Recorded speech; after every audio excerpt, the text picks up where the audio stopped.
Hello bachon, let us read this question.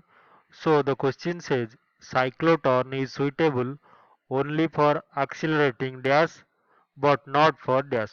तो cyclotron जो है वो किसके लिए suitable है, किस पार्टिकल को एक्सीलरेट के लिए suitable है और किस पार्टिकल को एक्सीलरेट के लिए करने के लिए suitable नहीं है, ये हमें फाइंड आउट करना है। तो इस क्वेश्चन को सॉल्व करने के लिए हमारा जो की कॉन्सेप्ट है ये जान लेते हैं क्या है। तो की कॉन्सेप्ट है हमारा वर्किंग ऑफ साइक्लोट्रॉन।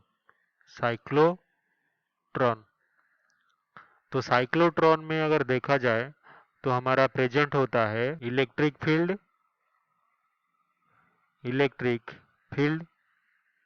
और मैग्नेटिक फील्ड।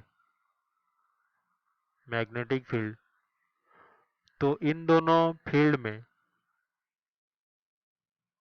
हम क्या करते हैं, सब एटॉमिक जो पार्टिकल होते हैं, सब एटॉमिक या फिर एटॉमिक पार्टिकल्स को एक्सीलरेट किया जाता है। तो ये कैसे संभव है, हमें पता है कि जो लॉरेंज फोर्स है, Lorentz force is equals to F, जो कि होता है Q into electric field E plus Q into velocity of particle V cross magnetic field V. तो किसी भी पार्टिकल पे जो मैग्नेटिक और इलेक्ट्रिक फील्ड में आने से चार्ज पार्टिकल के ऊपर जितना फोर्स पड़ता है वो हम लॉरेंज फोर्स से लिख सकते हैं। तो इसी फॉर्मूले को यूज करके हम साइक्लोट्रॉन डिजाइन करते हैं। तो क्लियरली यहाँ पे हमारे पास जो चार्ज है पार्टिकल का, इसको अगर जीरो ले लें तो चाहे उसका वेलोसिटी कितना भी हो, मैग्नेटिक और इलेक्ट्रिक फील्ड जितना भी हम रख दें, तो हमारा फोर्स जो है वो हो जाएगा ऑटोमेटिकली जीरो।